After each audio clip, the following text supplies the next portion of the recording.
FM está aquí y ahora con Felipe Quintero. La FM, siempre contigo.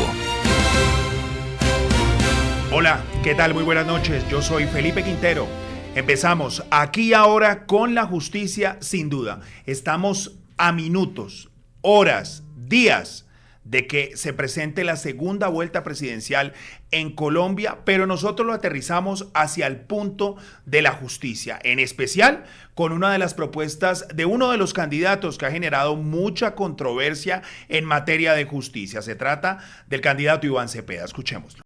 Me permito anunciar hoy que el exministro, exmagistrado y actualmente embajador en Italia, Iván Velásquez Gómez, liderará en mi gobierno el Sistema Nacional Anticorrupción y tendrá la responsabilidad de dirigir, organizar y poner en marcha su funcionamiento.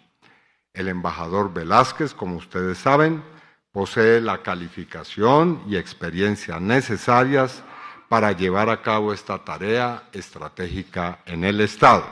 Bajo su dirección, se presentará ante el Congreso de la República la Ley Nacional Anticorrupción. Su labor estará igualmente encaminada a desarrollar las acciones tendientes a desmantelar las redes criminales y mafiosas que durante años se han enquistado en distintos niveles e instituciones del Estado, debilitando la democracia, sustrayendo a las colombianas y a los colombianos preciosos recursos para el desarrollo social y afectando gravemente la institucionalidad democrática. Claramente, ahí lo escuchamos, una de las propuestas bastante polémicas del candidato Iván Cepeda. Le doy la bienvenida a la cabina de la FM al profesor Eloy García, profesor de Derecho Constitucional de la Universidad de Madrid, profesor en varias universidades del mundo. Gracias, y para mí es un honor tenerlo acá, profesor Eloy. Gracias. Gracias, Felipe, encantado de estar con vosotros y sobre todo con todos los colombianos que están prestando atención a este programa. También entiendo que usted va a ser observador en estas elecciones. Sí, efectivamente. Ya le voy a preguntar por el proceso, pero empecemos con su especialidad, el tema de justicia. ¿Usted cómo analiza estas declaraciones de uno de los candidatos de traer como una especie de aparato paralelo a la justicia colombiana y que lo lidera Iván Velásquez, que recordemos tiene experiencia en el tema de la CICIG en Guatemala?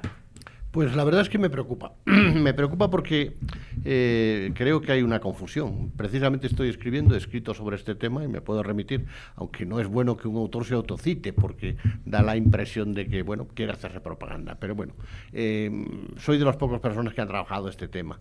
Y creo que hay una enorme confusión entre dos conceptos de corrupción, Felipe. La corrupción jurídica y la corrupción sociológica política. La corrupción jurídica viene desde Roma y esa construcción es propia de aquellos que delinquen apoderándose del Estado.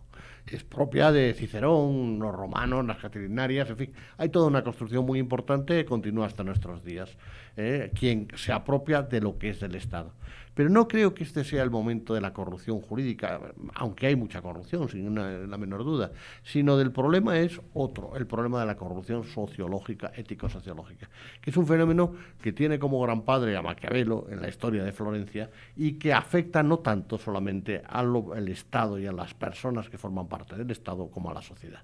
Y ese es un clima de degradación moral en el cual se produce la descomposición y la decadencia. Es algo estudiado. Aquí hay un libro importante publicado por Temis, de John Pocock, la persona incontrastable, el gran profesor de Cambridge, doctor en causa por Harvard, que se conoce perfectamente el tema. Entonces, en esa corrupción, la justicia, como dicen los italianos, no entra. Porque una cosa son los delitos que se pueden perseguir y otra cosa muy distinta, un clima de degradación moral donde el clientelismo y donde, en definitiva, la consecución de la búsqueda del reparto de la mermelada, pues tiene otros efectos y tiene otras estructuras. Y no se puede combatir los problemas que plantea una con los de otra. Entonces yo creo que aquí me preocupa porque es una visión unidimensional del problema, que es mucho más profundo. El problema es un problema moral, ético, que afecta al conjunto de la sociedad, no solamente al Estado, que son cosas totalmente distintas. Maquiavelo lo explica perfectamente.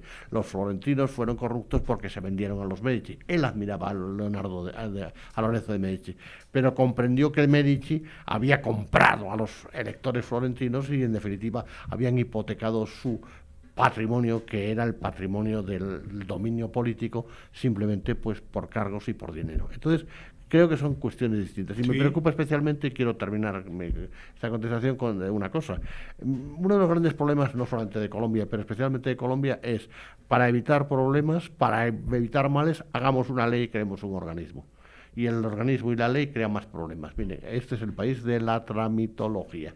Cualquier cosa que se hace está totalmente recogida. Y bueno, ya está bien democracia. Creo que hay otro tipo de medidas y que la corrupción requiere un gran pacto nacional para cambiar las cosas. Y que no solamente es un problema penal, sino que es un problema ético, sociológico, que afecta a la sociedad colombiana. Ese es el punto en el que estamos. Perfecto, profesor Eloy. Le doy la bienvenida al magistrado Mauricio Rodríguez de la Comisión de Disciplina Judicial. Doctor Mauricio, traer un organismo, el doctor Eloy lo plantea como un tema más moral para combatir esto. ¿Usted que administra justicia, será que la justicia en Colombia no es suficiente? ¿No lo está haciendo bien para venir a traer un organismo que le diera una persona externa?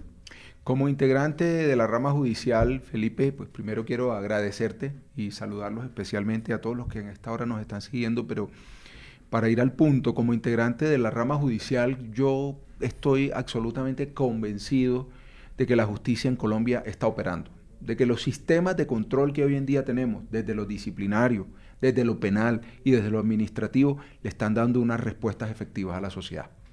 A partir de la expedición de la Constitución de 1991, efectivamente se mantuvieron unas competencias en la rama judicial y de la misma manera se establecieron otros sistemas de control. Por ejemplo, Felipe, para el caso de los congresistas, la Constitución consagró un sistema de control especial que es la acción de pérdida de investidura.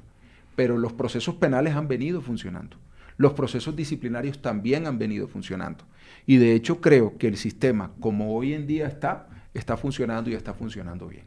Reconozco el esfuerzo de los jueces de nuestro país, de los fiscales de nuestro país, de los magistrados de nuestro país y de todos los servidores judiciales para combatir todos los delitos, entre ellos los delitos que están relacionados con la corrupción, que están tristemente en el día a día de los colombianos, pero que durante nuestra historia reciente judicial lo que nos ha mostrado es que quien ha cometido delitos han sido investigados, juzgados y sancionados de manera ejemplarizante. ¿Pero qué sensación le da eso? Por lo menos sería como un organismo subsidiario a la justicia. Usted me señala que todo está pues relativamente bien, aunque la opinión y la ciudadanía no lo ve tan así. Pero sí es la solución lo que plantea ese candidato, el señor Iván Cepeda. Yo creo que en ese punto específico lo que nosotros tenemos que reconocer que hoy en día tenemos unas instituciones que están funcionando bien. Evidentemente no podemos hablar en detalle de una propuesta, menos si no la conocemos al detalle, pero lo que sí podemos señalar es que los sistemas de control que tenemos hoy en día, Felipe, están funcionando. La Corte Suprema de Justicia, precisamente, Felipe, en el año 2023, tuvo la oportunidad de pronunciarse sobre una propuesta que en ese momento se ventiló de manera muy similar. Y la Corte, efectivamente, en ese pronunciamiento, que incluso está en las redes sociales, a través de una publicación, un comunicado a la opinión pública, la Corte reafirmó sus competencias, su disposición a seguir cumpliendo con sus funciones y a reconocer que el sistema que tenemos hoy en día está funcionando y está cumpliendo con su objetivo, con los problemas que por supuesto cualquier sistema judicial del mundo puede tener, pero actuando, funcionando, siendo contundente y dándole respuestas a la ciudadanía y cumpliendo con esos propósitos que se encuentran en la Constitución de 1991. También le doy la bienvenida al doctor Altus Vaquero, magistrado del Consejo Nacional Electoral. Le hago la misma pregunta. ¿La justicia, las instituciones en Colombia sí están funcionando? Es que esta propuesta pues claramente ha generado un debate de traer como una CICIG o un organismo internacional a Colombia. Doctor Altus, y bienvenido a la FM. Gracias por la invitación, Felipe. Un abrazo también al magistrado Mauricio Rodríguez y al maestro Eloy García y a toda la audiencia en general. Yo creo que lo que ha mostrado Colombia en estas elecciones de este año es que realmente la justicia electoral a cargo del Consejo Nacional Electoral viene funcionando en diferentes niveles. El escrutinio es un escrutinio escalonado en el cual tiene mecanismos de control la ciudadanía, los jueces, notarios son los que hacen el escrutinio y nosotros desde el Consejo Nacional Electoral damos la línea, somos los rectores de ese escrutinio. ¿Qué se ha demostrado en estas elecciones?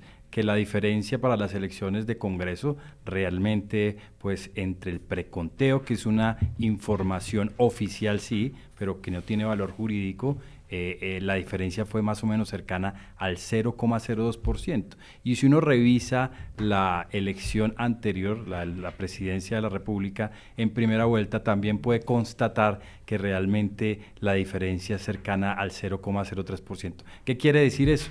Que nuestras instituciones, en todos los niveles de control que tiene la elección, funcionan muy bien. Ahora bien, las elecciones tienen una parte negativa que puede ser anterior a la elección y en la cual las instituciones electorales nada tienen que ver. Estoy hablando como la corrupción al sufragante, la compra de votos, el constreñimiento al elector. Pero la parte positiva de las elecciones viene en la jornada electoral, donde la registraduría dispone más de 860.000 jurados que son seleccionados aleatoriamente y luego el Consejo Nacional Electoral hace fruto de todos los procesos que tiene a cargo el control de la elección. El modelo de justicia electoral también tiene otra parte después de el Consejo Nacional Electoral, que es la parte administrativa de control. Luego los ciudadanos en una acción pública pueden demandar, si encuentran que hay factores o causales de nulidad electoral, las elecciones ante la jurisdicción contenciosa administrativa. ¿Qué quiere decir esto? Que las instituciones en Colombia sí funcionan. Tenemos un Consejo Nacional Electoral que tiene 137 años. Ha cambiado su forma, su composición, sus funciones también, pero realmente da cuenta de la transparencia que se debe manejar en las elecciones en Colombia. Veamos ahora lo que propone el candidato Abelardo de las Priello, una versión totalmente opuesta y radical a la de Cepeda, señalando que se defienden las instituciones, se respetan las instituciones y algo muy importante, que la Constitución es intocable. Ahora, yo también lo he dicho y lo ratifico. Nosotros tenemos la obligación constitucional y legal de gobernar para todos los espectros. Pero no desde todos los espectros, porque nosotros defendemos unos principios y valores fundacionales por los cuales nos están eligiendo. Y si la mayoría decide elegirnos, esa voluntad popular tiene que ser acatada. A nosotros nadie nos va a imponer la agenda. Nosotros vamos a defender lo que hemos propuesto en campaña para cumplirle a nuestra gente, a nuestro pueblo. Y eso no implica desconocer a la oposición, eso no implica desconocer derechos de nadie. Aquí todo se puede tramitar, insisto, en el marco de la Constitución y la ley. Lo que no vamos a aceptar son presiones, extorsiones, desmanes, caos, bajo ninguna circunstancia. No hay posibilidad de diálogo en esa circunstancia. Bueno, profesor Eloy, su primera reflexión sobre esta otra visión del tema de la Constitución y el respeto por parte del candidato Abelardo de las Priello. Soy constitucionalista y me gusta que se hable de la Constitución, porque además creo que es uno de los grandes factores que tiene Colombia. No son conscientes suficientemente los colombianos de que Colombia tiene una idiosincrasia propia, política, porque tiene una Constitución. Y esa Constitución diferencia a Colombia del resto de los países que le rodean, donde las constituciones son una hoja de papel que no vale para nada. Hay que hacer de la Constitución el elemento vital de la vida colombiana. La Constitución tiene sus defectos y hay cosas que se pueden ir reformando, pero la Constitución como principio es la única solución ante los problemas que nos encontramos, que son los problemas de la disrupción y del caos. Y con lo que respecta a la corrupción, que creo que es donde hay que apuntar el tema para no escaparse, el cumplimiento de la Constitución y las instituciones son las que pueden llevar a la sociedad a creer en la política, porque ¿dónde hay corrupción? La corrupción, insisto, la peligrosa no es la que pueden perseguir los tribunales, que pueden hacerlo mejor o peor, pero que están para crearlos, y cuantos menos tribunales y más rápido operen, mejor. Pero la corrupción peligrosa es la que llega a la sociedad y convierte a la sociedad en un referente, porque la sociedad cree que el poder está corrupto y actúa corruptamente. El clásico Maquiavelo, que es quien estudia este tema por primera vez en la historia de Florencia, decía que una sociedad está corrupta cuando los que dejan lo que hacen por lo que deben de hacer corren a la ruina en lugar de beneficiarse. ¿Qué quiere decir eso? Que las personas saben que hay una moral pública y otra moral privada, y que la moral pública es mentira, es incumplida, y que hay que hacer las cosas de otra forma. La caída de la Unión Soviética es el hecho que marca la distancia entre el siglo XX y XXI, y es un producto de la corrupción, porque imagínense, fue una cosa impresionante que pudimos ver algunos los que peinamos canas, cómo una potencia nuclear sacó a las calles sus tanques y se desarmó completamente porque la gente no creía en ese sistema. Hubo, me parece que después de aquel día de agosto, un solo muerto porque se lo atropelló un tanque. Pero la corrupción es muy peligrosa porque descompone la confianza de la sociedad en la política y lleva a la sociedad, evidentemente, a no creer en sus instituciones. Aquí hay que salvar las instituciones y efectivamente las instituciones son producto del consenso. Lo dice que es en esencia el valor de la democracia, pero ese consenso admite diferencias y lo que hay que hacer en Colombia es canalizar las diferencias a través de un consenso institucional. El poder judicial es sagrado, lo decía Balzac. Cuando empieza a tocarse el poder judicial se toca la esencia del Estado. Ortega decía, hablaba de ese origen judicial del Estado. Y además, señores ciudadanos que estén viéndonos, piensen solamente una cosa, que creo que es fundamental. Hay que escapar del ejemplo de sociedades degradadas por la corrupción como México, al que quiero mucho y tengo muchos amigos. Pero México, una de las cosas que ha hecho ha sido destrozar al Poder Judicial creando una instancia electiva. Reforcemos a los jueces, apoyemos a los jueces, pidámosles sus responsabilidades, pidamos que trabajen más, mejor y con más medios, pero no queremos otra nueva instancia, ni menos sin el consenso de la sociedad. En esta campaña hay que evitar propuestas que salgan dentro del marco de la Constitución. Yo propongo, y no soy nadie, pero lo lanzo al ruedo, que después de las elecciones haya un pacto contra la corrupción y que se lleve por todas las fuerzas políticas y que se lleve a la práctica.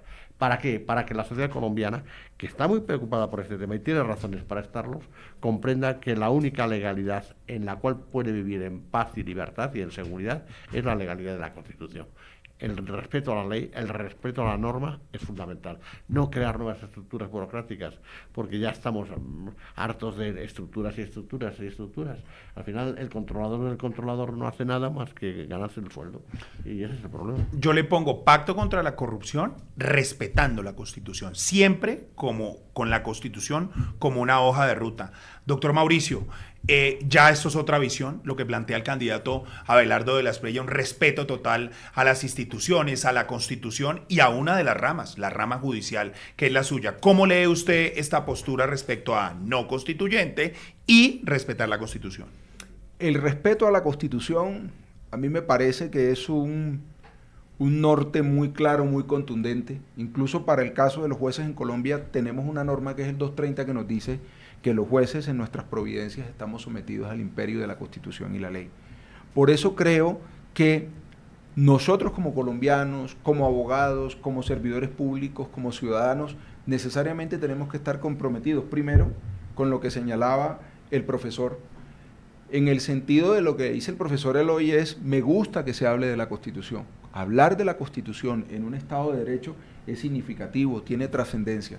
Y por supuesto, para el caso de la rama judicial, que es desde la óptica donde yo puedo emitir mi opinión, puedo decirte, Felipe, que cualquier propuesta, cualquier idea, cualquier sustentación, cualquier referencia que se haga al respeto de los cauces constitucionales, al respeto al principio de la legalidad en la actuación de cualquier poder público o de cualquier servidor público, como un convencido del Estado de Derecho, tiene que ser necesariamente reconocida y respetada por todas las autoridades y por supuesto, ¿por qué no?, por parte de los jueces de la República. Yo creo que la Constitución lo que hace precisamente es marcarle un actuar a todas las autoridades.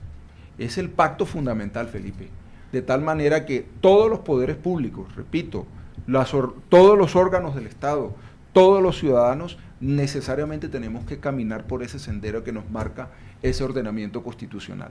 Y por supuesto que todas esas ideas y todos esos contextos en los que estemos hablando, el respeto al marco constitucional, tiene que ser, por lo menos desde el punto de vista de un abogado, de un juez, de un servidor público, acatado y respetado. Riesgo de tocar esa Constitución mediante una constituyente, ¿cómo lo analiza usted?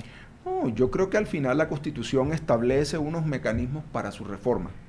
Y lo importante en esos casos es respetar esas reglas que están en la Constitución y lo más importante aún, rescatar ese papel fundamental que cumple nuestro Tribunal Constitucional. que es un órgano que hace parte de la rama judicial y que para el caso colombiano ha estado siempre muy pendiente de que se cumplan con esas reglas que se encuentran en la Constitución de 1991. Lo importante es no darle la espalda a la Constitución, creo que lo importante es respetar esas reglas que están allí y creo que para el caso colombiano todos los jueces de la República que al final ejercen control constitucional están absolutamente comprometidos con el respeto de esas reglas y esas condiciones que están en el texto superior. Magistrado Altus, su postura respecto a la Constitución, tocar la Constitución. Sí, yo creería que realmente no es la oportunidad de hacerlo. Nos lo enseñaba en sus clases el maestro Eloy García aquí, que realmente el desafío del poder constituyente es que los poderes que se constituyen no sobrepasen esos límites que se le han establecido. Y eso sí que es importante porque hay un tema en democracia que es la legitimidad de ejercicio. Cuando el mandatario empieza a correr la cerca y empieza a transgredir a los otros poderes, empezamos a tener problemas con nuestra democracia. Aquí tenemos un problema muy importante, o una arista creo que se debe rescatar mejor.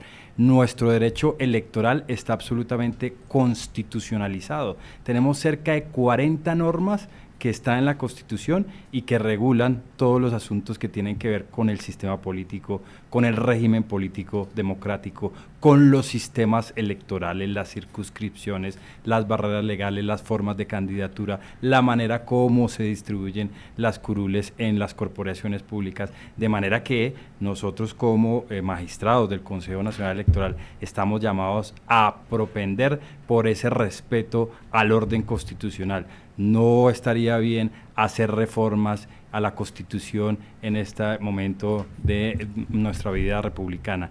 Realmente el ejercicio de que estemos justamente en una república es que exista esa limitación al poder y los gobernantes deben estar prestos a allanarse a ese criterio. Profesor Eloy, la constituyente, uno de los candidatos la propuso, pero como que se bajó del bus, dijo como que claramente, estoy hablando del candidato Iván Cepeda, que una constituyente, que un gran acuerdo y que es la forma de que todo el pueblo, según su sentir, sea escuchado. ¿A usted le suena una constituyente? Vamos a ver, yo creo que hay que ver cuándo se propone. Quien está proponiendo esta constituyente desde siempre es el presidente Petro, todavía presidente. Y yo le he contestado públicamente, él no ha tenido la educación de responderme porque cita libros que he editado yo. Entonces lo que le he pedido es que se los lea, porque claro, no se puede hablar de lo que no se sabe. Es una de las explicaciones del paradigma de Wittgenstein. Entonces, ¿qué es lo que creo? Hablando en plata, vamos a ver, el poder constituyente es un poder que tiene un sentido de fundar la sociedad. El poder constituyente funda la democracia colombiana, por primera vez una democracia de consenso y de acuerdo, con sus problemas y sus dificultades, pero con el sacrificio de mucha gente y el consenso de mucha gente. Tendríamos que rendir un gran homenaje a esos padres fundadores de la Constituyente, a las personas que están vivas y que la impulsaron, entre ellos mi buen amigo Fernando Carrillo. ¿Por qué? Pues porque muchos murieron en ese empeño. Yo quiero recordar aquí el nombre de Galán, que tenía ese afán, pero quiero también recordar el Álvaro Gómez, porque el gran rival conservador, los dos estaban de acuerdo. Les pido a los televidentes que vean la televisión y los debates, aquel debate que lo moderó un poeta sobre, están discutiendo con el corazón en la mano, que les va a costar la vida, les va a costar ni más ni menos lo más preciado que tiene un hombre, que es la vida, y defienden la Constitución. Es una Constitución que ha entrado en la idiosincrasia de los colombianos. Entonces, ¿se puede cambiar la Constitución? Claro que se puede cambiar la Constitución, pero cambiar la Constitución significa cambiarla desde fuera de la Constitución. Entonces, lo que no se puede utilizar es un poder constituido que está sometido a la Constitución para hacer propaganda de que hay que cambiar la Constitución. Eso es un fraude completo, para empezar. Y segundo, ¿cuál es la propuesta? Pues no la conoce nadie. El señor Petro, que es el que ha lanzado esta idea, no tiene propuesta. No tiene más que la propuesta de la irresponsabilidad más absoluta. Es una propuesta destituyente. Cuando todo el mundo está con unos problemas muy graves de desorientación, de desnorte, Colombia tiene una guía, porque la palabra Constitución significa eso justamente, significa una guía que permite dar estabilidad. La palabra gubernaculum romanas tiene que ver justamente con la función de la Constitución de conducir la convivencia política dentro de unas reglas. Entonces, yo creo que Eso es una cuestión absolutamente clara. Pero es que además de conocer la alternativa, lo que hay que saber también es si se va a obtener el consenso que obtuvo en su momento esta Constitución. Porque esta Constitución en su momento ha tenido personas de un lado y de otro. Se ha hablado de la Corte Constitucional. Los mejores juristas colombianos han sido magistrados de la Corte Constitucional. Claro. Juristas reconocidos internacionalmente. Y lo tengo que decir con toda claridad. Colombia tiene unos juristas que han repuesto aquel asesinato del que alguien tendría que dar explicaciones, que no sé dónde estaba y qué relaciones tenía con lo que pasó allí del Palacio de Justicia. Colombia tiene una Constitución, Colombia tiene un Estado de Derecho, defendámosla. Si hay que hacer cambios, se hagan dentro de la Constitución, pero no se hagan irresponsablemente y, por supuesto, una campaña. Y quiero decir que Abelardo de la Espriella ha defendido muy claramente sus tesis, y también quiero reconocer aquí a Iván Cepeda que se ha bajado con gran inteligencia de un proyecto que no podía ser suyo porque él no es Petro. Ese es uno de los grandes problemas que se está planteando en esta segunda fase de la campaña, que es Colombia necesita una izquierda razonable. El señor Gustavo Petro, que todavía es el alma de esta campaña, por la izquierda no lo es. No ha construido en el tiempo que ha tenido, sino más bien lo que ha hecho ha sido sembrar la discordia, la simiente, los malos sentimientos que tiene dentro, y los ha echado fuera. Echemos los colombianos, o echen los colombianos de su interior, de su corazón, esos malos sentimientos, y agrúpense en la Constitución, porque la Constitución es el amor a la patria. Maestro, gracias. Doctor Mauricio, la tutela es uno de los elementos, como la columna vertebral de la Constitución, y pues claramente hubo un debate, lo tuvimos acá pasado, sobre las tutelas, que el tema de los logos, que la firma, que firme por la patria, que no puedan usar la camiseta de la Selección Colombia. La tutela se considera como el gran logro de esa Constitución. Esa tutela debería tener algún control, debería tener reglas para que no fuera usada para este tipo de cosas. Veámoslo después, pues los magistrados superiores, incluso de la sala laboral, el doctor Usme, la doctora Marjorie Zúñiga, pues obviamente negaron esas medidas cautelares. Pero ¿hay que reformar la tutela, doctor Mauricio? Yo creo que la tutela, como tú lo acabas de decir, Felipe, es uno de los instrumentos más preciosos, valorados y reconocidos por los colombianos, incluso por los mismos jueces de la República. La tutela hoy en día, con todas las dificultades que representa su trámite, con el impacto que eso tiene sobre el diario vivir de todos los jueces y la congestión judicial, es un mecanismo que permite, en primer lugar, la aplicación directa de la Constitución, pero adicionalmente resolver los grandes problemas del día a día de todos los colombianos. Lo importante es entender que para el caso colombiano, Felipe, la Corte Constitucional ha delineado unos límites frente a la procedencia de la acción de tutela. Quiere ello decir que no necesariamente necesitamos una reforma para tratar de conocer esos límites. De ahí la labor tan importante que está desempeñando en ese momento, como lo reconoce muy generosamente el profesor Eloy, la Corte Constitucional, señalando, por ejemplo, Felipe, en qué casos la tutela no debe proceder. Entre otros temas, cuando estamos en situaciones relacionadas con asuntos electorales. Cuando hay asuntos electorales, la Corte Constitucional tiene una serie de sentencias donde ha dicho en qué caso procede, pero también ha dicho en qué caso no procede. Es más, Felipe, hay sentencias unificadas que claramente le señalarán a los jueces de tutela en qué terreno no deben entrar para desconocer esa línea jurisprudencial de la Corte Constitucional. Pero yo lo interpelo, doctor Mauricio, porque claramente los jueces, los dos jueces, un magistrado del tribunal y uno de tutela, pues claramente se vio que eso pues de jurídico tenía muy poco, y lo cuestionamos acá directamente porque son seres humanos que tienen posturas, y ahí se transgredió de pronto esa línea delgada. Incluso la Comisión de Disciplina Judicial ya tiene una investigación disciplinaria abierta contra el magistrado Chavarro, que fue el del tribunal, el que prohibió el tema de firme por la patria y el uso de símbolos patrios. Entonces, esa línea delgada, por más jurisprudencia que tenga la Corte, ¿cómo se puede modular? Bueno, precisamente el sistema de control disciplinario está para eso. El sistema de control disciplinario sobre la actividad de los jueces existe en primer lugar para garantizar primero su autonomía y su independencia a la hora de tomar sus decisiones. Pero también el sistema de control disciplinario, Felipe, existe para investigar, juzgar y eventualmente sancionar a aquellos jueces que cruzan los límites de aquello que cae en el marco de su autonomía.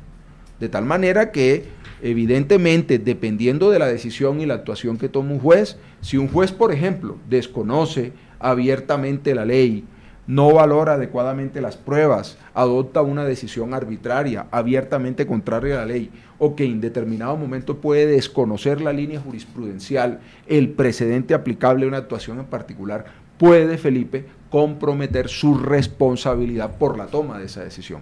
De tal manera que yo creo es que, precisamente, y retomando frente a la primera pregunta con la que inauguramos este panel, la justicia en Colombia está operando. Y todas las actividades de todos los servidores públicos, incluyendo a quienes somos jueces de la República, es controlada desde el punto de vista penal, desde el punto de vista disciplinario y desde el punto de vista administrativo, porque en un Estado de Derecho no puede haber ninguna autoridad sin control. Claro que sí. Doctor Altus, hablando de acciones judiciales, hay una muy reciente del Consejo Nacional Electoral sobre una polémica complejísima que comenzó a hacer mucho ruido en redes, pero pues claramente no fue así porque no se revocó la inscripción de la candidatura del doctor Abelardo de la Espriella, el tema de la nacionalidad. Este organismo electoral ya nos demuestra es que claramente hay justicia y hay decisiones en derecho. ¿De qué se trata esta decisión, magistrado Vaquero? Sí, que el Consejo Nacional Electoral tiene una facultad de revocar las inscripciones de las candidaturas cuando encuentra que hay causales de inhabilidad para el ejercicio del cargo. Realmente es un mecanismo para explicarle a la ciudadanía mediante el cual se sanean las candidaturas. ¿Qué camino escogió la sala para este caso preciso que preguntas? Analizamos en la sala plena una decisión que quedó 8-1, decisión frente a la cual aclaramos el voto, que existía un derecho superior, el derecho a ser elegido, cuya manifestación constitucional es la regla, y la excepción debe ser siempre la inelegibilidad de las personas que se candidatizan a un cargo de elección popular. Luego de esto, ¿qué verificamos? Que la jurisprudencia tanto del Consejo de Estado como de la Corte Constitucional ha hablado del principio de legalidad, es decir, si yo quiero aplicarle a una persona una inhabilidad, debe estar absolutamente expresa en la norma constitucional y legal. Para eso entonces descendimos después al análisis de los requisitos para ser presidente. Es el artículo 191 de nuestra Constitución, que señala que para ser presidente de la República se requiere ser ciudadano en ejercicio, tener más de 30 años y ser ciudadano por nacimiento. Al verificar esto, el Consejo Nacional Electoral encontró que había unas inhabilidades taxativas y dentro de las cuales está otro artículo constitucional, es bueno referirse a los artículos para ser preciso, es el artículo 179 que establece en el caso de los congresistas una excepción. Puede ser o no congresista una persona que tiene doble nacionalidad, no a excepción de los ciudadanos que tienen la nacionalidad por nacimiento. ¿Qué quiere decir esto? Que una persona que tiene doble nacionalidad en Colombia y tiene la ciudadanía por nacimiento no puede ser limitada en sus derechos políticos por cuanto la misma Constitución, como lo hemos mencionado acá, y si referimos a Ferdinand Lasalle, realmente la Constitución es justamente eso, el manejo del control político, la regulación del sistema político en general. Al verificar esto, el Consejo Nacional Electoral entonces encontró que no existía oposición entre tener la nacionalidad por nacimiento y tener otra nacionalidad. Y esto dándole también cabida a otros principios de raigambre constitucional, como el principio de aplicar las normas siempre en beneficio de las personas que se van a elegir. Por eso la sala del Consejo Nacional Electoral encontró que esa candidatura no era motivo de revocatoria por esa causal de doble nacionalidad. Veo, profesor Eloy, que le dio buenas clases a Altus, ¿no? Eso me habla de raigambre constitucional. Va muy bien el tema, ¿no? Bueno, es que el doctor Altus Vaquero, que es doctor, no honoríficamente, sino práctico, es muy competente y muy inteligente. Ha dicho cuestiones importantes, el tema de la nacionalidad como hecho natural. Efectivamente, es un hecho natural que no se puede alterar. Claro, es que prepolítico. Claro, acá había un debate, profesor Eloy, por el tema, porque el candidato Abelardo tiene la nacionalidad italiana, tiene la nacionalidad americana, pero nació en Colombia. Eso es lo que, pues, explicándole también a nuestros oyentes, porque claramente toca aterrizar un poquito esto, pues, es bastante técnico, pero es eso. Es decir, que no existe inhabilidad, que no se revoca la inscripción de candidatura de Abelardo de la Espriella porque es ciudadano que nació en Colombia, que tiene 2 nacionalidades, es distinto. Antes se decía natural. Natural en castellano. Pero me parece muy interesante este tema y quiero apuntar algo relacionado Por supuesto. con lo que se está diciendo aquí, que no se sabe precisamente, probablemente. Es decir, la tutela es una figura colombiana, mexicana, de América, que ha tenido una gran repercusión y ha aportado al constitucionalismo europeo. Y quiero que se sepa eso para el orgullo patrio constitucional. Es decir, la tutela es una figura que en la Constitución Republicana Española del 31 recoge por primera vez, rompiendo el modelo kelseniano. Kelsen nunca había pensado en esa tutela, el resto es modelo kelseniano, y la incorpora. Tiene una presencia pequeña porque España, la Constitución tiene poca vigencia, pero como la Constitución es republicana del 31 es muy importante, se incorpora, por ejemplo, en la Constitución alemana con la queja constitucional. Y en Alemania es una figura importantísima. Quiero decir que también Colombia ha aportado al constitucionalismo. Y lo digo por 2 razones. Primero, para que quede claro que Colombia no es un país de montañeros perdidos. Y segundo, para reavivar el orgullo patrio. Es decir, Colombia es un país que marca la atención del mundo. Colombia es un país que está en primera línea de América, pero todo el mundo, Shakira no es un fenómeno puramente colombiano, es un fenómeno de Colombia hacia el exterior, y es un fenómeno que demuestra que Colombia ha levantado después de años de sacrificio. Colombia, que lo piensen los colombianos, piensen que cómo estaban sus padres en 1991 y cómo están ahora. Yo cuando vengo todos esos años que he visto a un país del que me siento orgulloso, porque es un país que se ha levantado sobre sí mismo con muy poca ayuda internacional, las cosas como son, con muy poca ayuda de los demás, y ha conseguido ir adelante. Y como ha conseguido ir adelante, tiene el derecho y la obligación, porque hay deberes, y son tan importantes como los derechos en la Constitución, de legar a sus generaciones del mañana esta herencia sagrada que ha sido la Constitución y sus desarrollos. Colombia nunca había estado mejor. Aunque no se den cuenta, aunque haya problemas en el día a día, aunque hay problemas efectivamente de seguridad, hay problemas en los servicios públicos, hay injusticias, Colombia tiene en esta elección una elección del siglo XXI, porque en esa elección se pueden empezar a resolver los problemas de la patria. Qué maravilla que un español hable tan lindo de Colombia, eso es verdaderamente sorprendente, y gracias, de verdad, profesor. Sí, claro, su merced también es colombiano, ¿no? Sí, tengo la situación inversa del doctor de la Espriella. No puedo ser candidato. Pero eso lo analizó el Consejo Nacional Electoral, no, creo que no. No, porque puedo actuar como español, pero por ejemplo... Usted sí es por adopción, porque por nacimiento no, claro, ahí ya. Por eso puedo ser, Ahí la por vara. eso puedo ser observador internacional. Pero usted no puede ser presidente de Colombia. No solamente no puedo ser presidente, abusan las prohibiciones, porque yo me gustaría hacer más cosas y no me quieren dejar, pero bueno, eso es un tema personal. Qué bueno ese amor por Colombia. Espero ganar. No es el mío, es el que la propia patria se merece. Es que Colombia es un país inmenso, de verdad. Colombianos, tenéis una elección por la patria, defended la patria, defended la Constitución. Ojalá el resto de los americanos que hablan español, incluidos también los brasileños, estuvieran como vosotros. Hay países en los cuales no gozan del derecho a la vida. Y aquí en Colombia está atacado, pero hay un derecho a la vida, hay un respeto. Eso es lo que hay que defender. Hay que conseguir que las cosas en algunos puntos vuelvan a ser como fueron ayer. Y eso con instituciones democráticas, con tranquilidad, con consenso, con seguridad, con orden, porque hay que recuperar el orden. Donde no hay seguridad, no hay orden.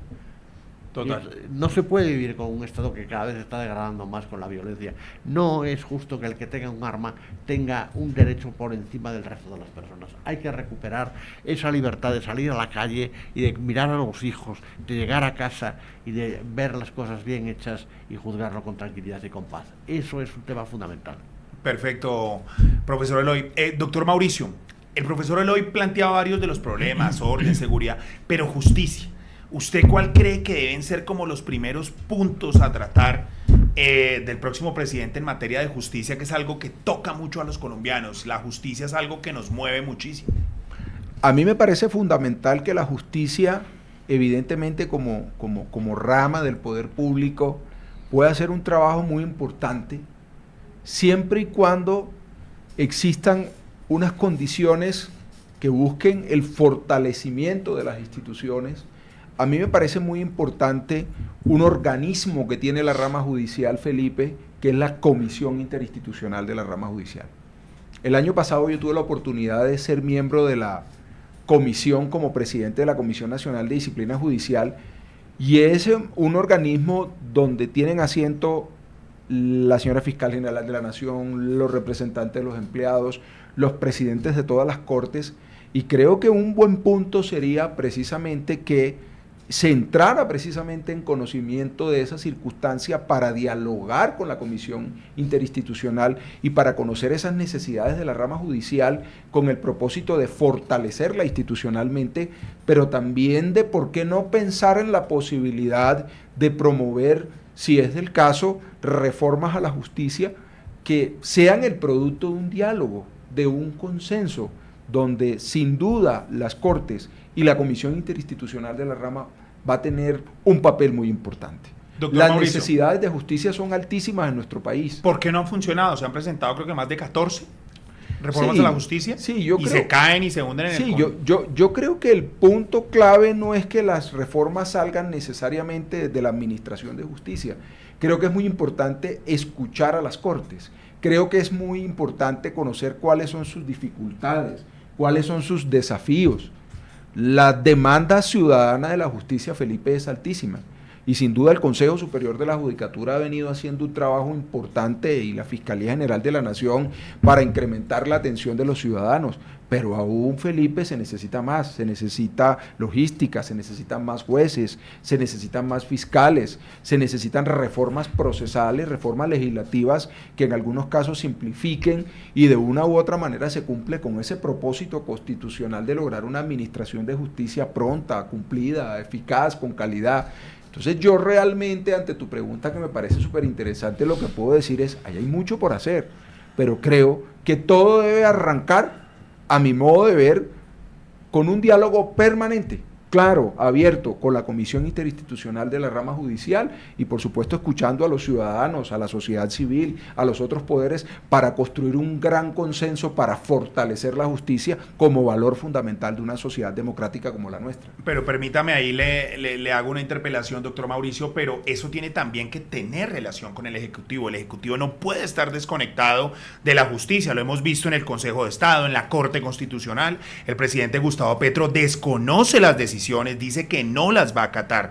Entonces, eso también es un trabajo importante, porque esa reforma con los sectores sociales, con los abogados, con la academia, tiene que tener también un tema del Ejecutivo, y esa relación se tiene que recuperar, porque hoy prácticamente está fracturada. El Consejo de Estado, la Corte Constitucional, incluso hasta la Corte Suprema. Esa interpelación tuya es más que oportuna y me hace pensar en una intervención que tuvo la semana pasada la doctora Paola Meneses, presidenta de la Corte Constitucional, en un evento académico que convocó la Procuraduría General de la Nación. Tú fuiste lo hiciste muy bien, lo recuerdo, estuviste ahí al frente de ese evento. Sí, yo fui el presentador del evento. El presentador, el conductor del evento, y precisamente nuestra presidenta de la Corte Constitucional, lo que llamaba era la importancia del acato de las decisiones judiciales, claro, pero sobre todo al correcto y al buen uso de esa interlocución que tiene que existir entre todos los poderes. Es que el poder ejecutivo, el poder legislativo, el poder judicial, si bien es cierto que cada uno tiene una misión constitucional y cada uno persigue unos objetivos que de una u otra manera son diferentes, al final todos están unidos por esa bella redacción constitucional, la colaboración armónica entre poderes. Entonces, claro, Felipe, el gobierno que llegue, independientemente de la decisión que tomen los colombianos, es un gobierno que a mi modo de ver puede construir muchas cosas si lo hace de la mano de la rama judicial, de la rama legislativa, porque no hay duda que a todos nos debe llevar el mismo propósito.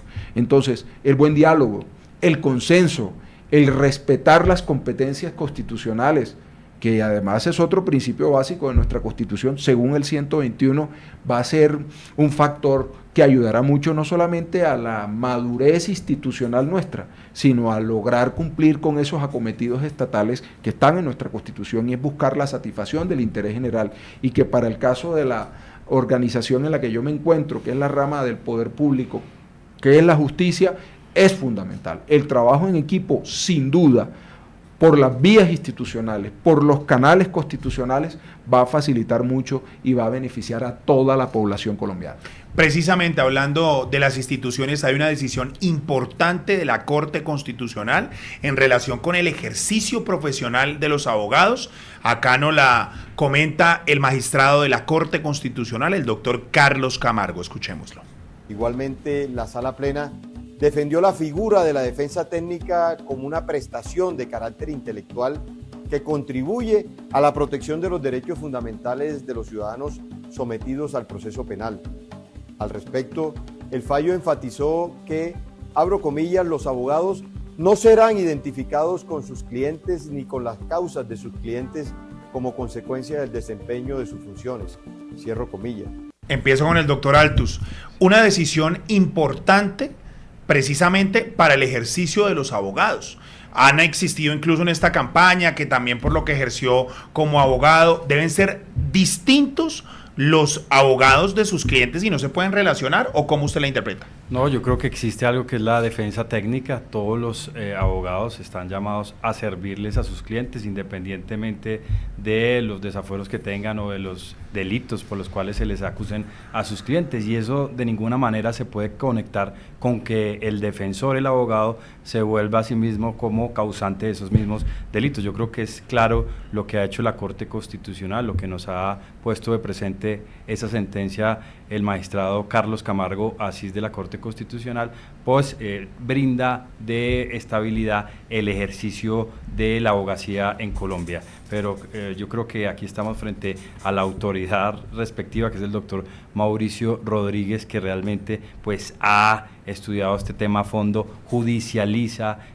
disciplina a los abogados, a los jueces, a los magistrados de la República, y sí que puede dar cuenta de eso. Pero yo sí quiero hacer un comentario sobre lo de la justicia. Yo creo que nuestro país tiene que transitarse un poco a desjudicializar nuestro sistema judicial por abajo. Creo que el gran problema de Colombia es que existe una desjudicialización por arriba, es decir, los grandes conglomerados, los capitales realmente someten sus diferencias a los tribunales de arbitramiento y por lo tanto esas causas no llegan a la justicia. Y tenemos sí una justicia tal vez un poco desbordada en la parte de abajo, es decir, el vecino que dice que la persona hizo que su muro se le cayera, o bueno, causas particulares que realmente son las que pueden ocasionar este malestar en la justicia, sobre todo la falta de prontitud. La demora está en eso, en que hay una judicialización por abajo. Yo creo que en eso deberían concentrarse las reformas judiciales y sobre todo también otro aspecto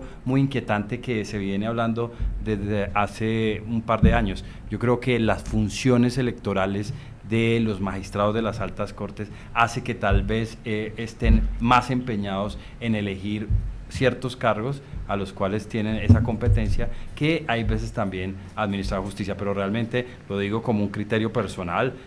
No soy magistrado de la rama judicial y por eso acudo más bien al criterio de nuestro magistrado doctor Mauricio Rodríguez, quien nos puede ilustrar mejor sobre este aspecto. Doctor Mauricio. Sí, definitivamente creo que la sentencia de la Corte Constitucional con ponencia del doctor Carlos Camargo lo que hace es diferenciar perfectamente la labor del profesional del derecho con su asesorado, su asistido o su representado. Nosotros no podemos perder de vista de que la actividad de los abogados es regida precisamente por la deontología jurídica. De hecho, en el caso colombiano, nuestro código disciplinario, Felipe, y apreciados compañeros de panel, reconocen esa labor que cumple el abogado, pero también la diferencia, a tal punto de que se establece con claridad desde el punto de vista de la responsabilidad disciplinaria, Felipe, cuál es el ámbito personal del abogado y cuál es el ámbito profesional del abogado, y protege algunos intereses específicos, como por ejemplo el secreto profesional. El secreto profesional se da en el marco de la relación entre el abogado y cliente. Así que lo que hace la sentencia, que tuvimos la oportunidad de leer en su momento el comunicado y ahora que vimos la transmisión, la intervención del doctor Camargo, es que la Corte Constitucional, nuestro Tribunal Constitucional, está reconociendo de manera clara y categórica de que tenemos que diferenciar las actividades laborales y profesionales del profesional del derecho frente a aquellas actividades que pueden ejercer quienes son asistidos en virtud de esa labor profesional. El abogado, sin duda, Felipe, en la sociedad cumple un papel fundamental. Abre las puertas de la administración de justicia. Por las manos de los abogados transitan los derechos y las garantías de todos los ciudadanos, pero no porque el abogado intervenga en la defensa de una causa civil o de una causa administrativa, puede ser tratado igual que a la persona a la que asiste. De tal manera que lo vemos como un acierto, y lo que hace la Corte es reconocer todo su precedente constitucional y hacerlo respetar en esa decisión. Profesor Eloy, ya cerrando nuestro programa, le pido que sea muy breve porque ya estamos, mejor dicho, esta conversación jurídica se nos fue muy rápido. Su opinión respecto a la decisión del doctor Camargo. Me parece absolutamente correcta, pero por un mandato constitucional, el derecho a la defensa. Si no hay derecho a la defensa, pues no hay constitución ni democracia. ¿Qué significa el derecho a la defensa? Todos tienen derecho a probar su inocencia. Entonces, si se confunde el instrumento de defensa con las imputaciones que corresponden a una determinada persona, entonces ya se rompe el sacrosanto principio de la presunción de inocencia y del Estado constitucional. No tenía otra opción y de verdad esa es la solución. Lo demás es aberrante. Perfecto, profesor Eloy, magistrado Mauricio, magistrado Altus Vaquero, gracias por este importante análisis. La Constitución no se debe tocar. Ya, pues por lo menos uno de los candidatos, el doctor Abelardo de la Espriella, desde el principio ha dicho que la va a respetar. Otro de los candidatos, que iba a ser una constituyente, pero pues ya no. El caso es que el próximo domingo hay elecciones, vote consciente, vote, ejerza ese derecho que también la Constitución le protege. Yo soy Felipe Quintero. Terminamos Aquí y Ahora con la justicia. Una feliz noche. La FM está aquí y ahora.